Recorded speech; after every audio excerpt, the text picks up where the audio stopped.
Masih bersama saya Adini dan kembali kami sampaikan berita Padang hari ini.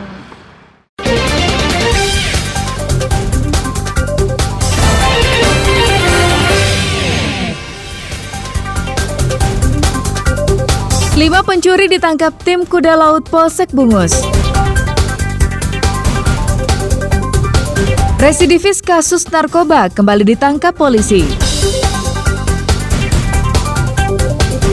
Abrasi pantai di Nagari Sasa, Pasaman Barat, makin parah.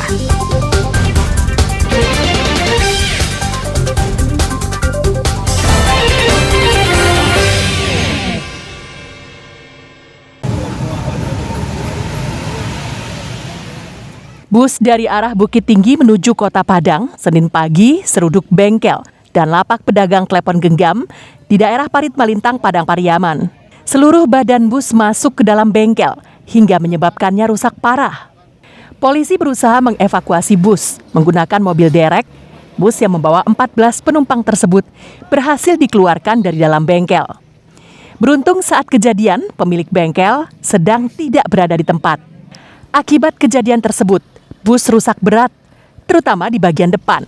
9 penumpang serta supir bus dilarikan ke RSUD Padang Pariaman karena menderita luka-luka. Tidak ada korban jiwa akibat kecelakaan tunggal tersebut. Hasil penyelidikan sementara polisi, saat kejadian, bus yang tengah melaju kencang itu tiba-tiba oleng dan tak terkendali karena mengalami pecah ban.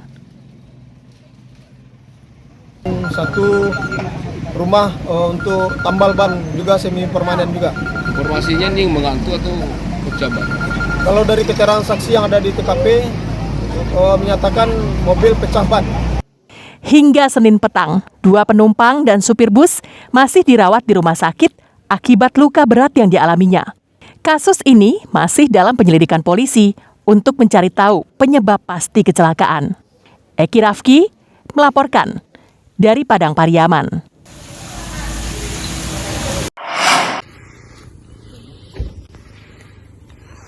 Menindaklanjuti laporan korban pencurian di sebuah perusahaan konstruksi di kawasan Teluk Sirih, Kecamatan Bungus, Teluk Kabung, pinggiran Kota Padang.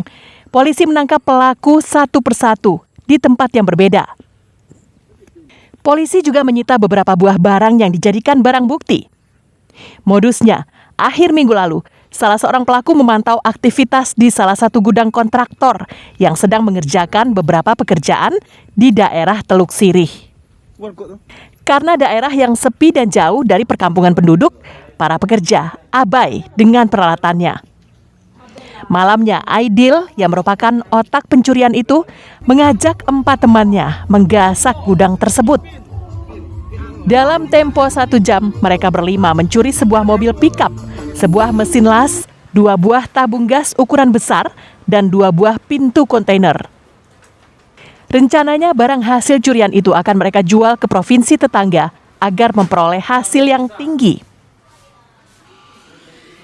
Kronologisnya kita mendapat laporan dari korban tentang terjadinya kasus pencurian di PT LKPM Teluk Sirih.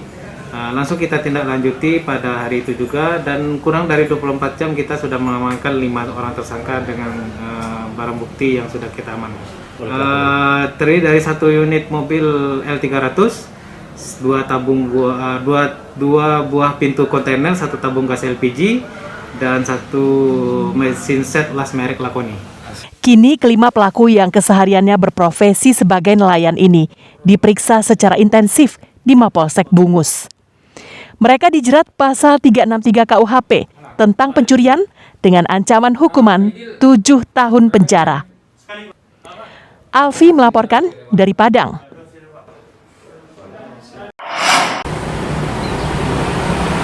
Belum setahun keluar dari penjara, seorang residivis dalam kasus narkoba ditangkap oleh Satres Narkoba Polres Pariaman. Polisi yang mendapat informasi akan ada transaksi narkoba langsung mendatangi rumah tersangka yang sudah menjadi target operasi.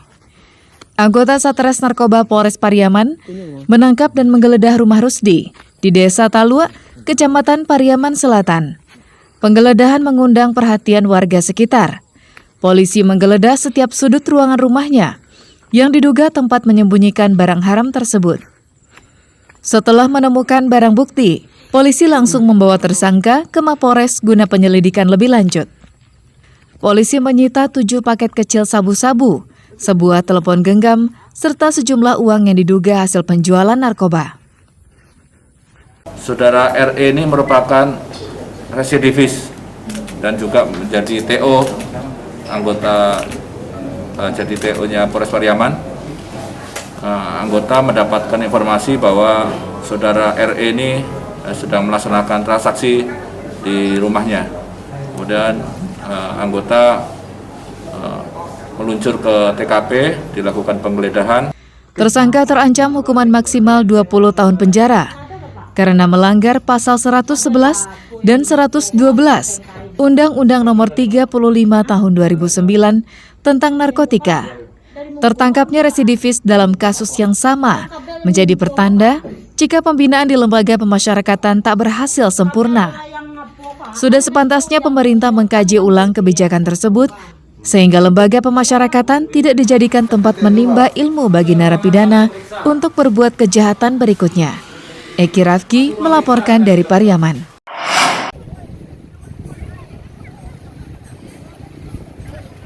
Beginilah kondisi pantai di Kampung Karambia Ampe, Jorong Pondok, Negari Sasak, Pasaman Barat sejak dilanda abrasi pantai.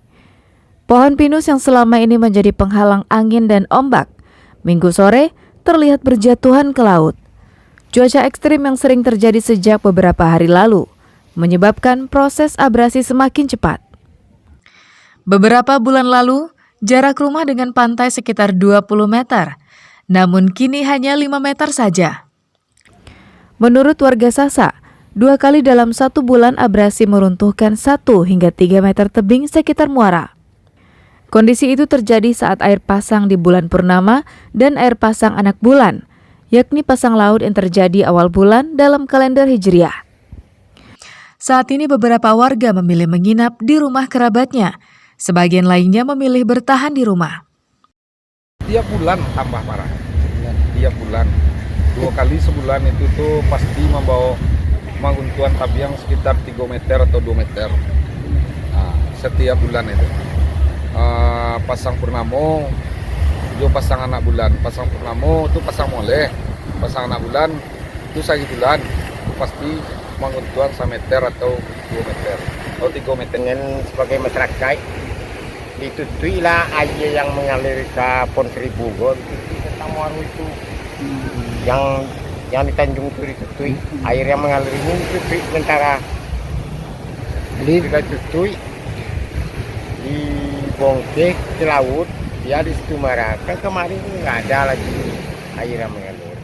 Saat ini warga was-was karena abrasi mengancam sekitar 30 rumah yang ada di lokasi tersebut. Warga berharap adanya perhatian dan solusi dari pemerintah setempat agar mereka tidak menjadi korban. Safaatul Ulum melaporkan dari Pasaman Barat.